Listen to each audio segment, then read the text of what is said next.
Bill Gates has finally admitted that climate doomerism is a mistake, after years of saying stuff like this. The world emits over 51 billion tons of greenhouse gases. And as we keep doing that, the consequences for human life will be catastrophic.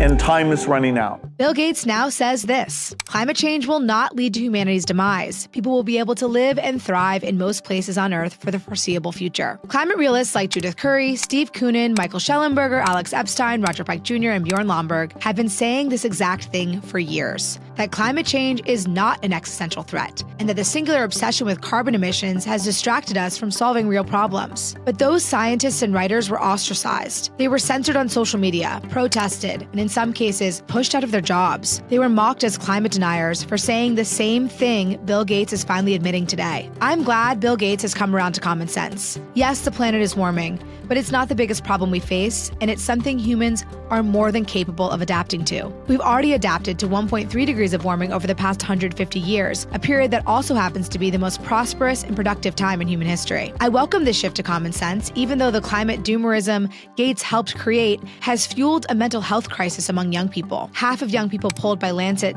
say they felt sad, anxious, angry, and helpless because of climate change. A 2025 study found that 1 in 5 young people in the U.S. were afraid to have children because of climate fears. I welcome this shift from Gates, even though for decades developing countries in Africa have been forced to jump through absurd hoops to meet the West's net zero goals, when we know that developing with fossil fuels is cheaper, faster, and more reliable than the renewable projects we pressured them to build to make ourselves feel virtuous. Meanwhile, the West still gets 80% of its energy from fossil fuels. Now Gates says this is a chance to refocus on the metric that should count even more than emissions and temperature change: improving lives. And Bill says we should now focus our international resources on addressing poverty and disease. And I agree. But if he's serious about making things better, it should start with an apology tour. Apologize to the scientists who were punished for speaking the truth. Apologize to the young people who sacrificed their futures because of the fear you helped spread.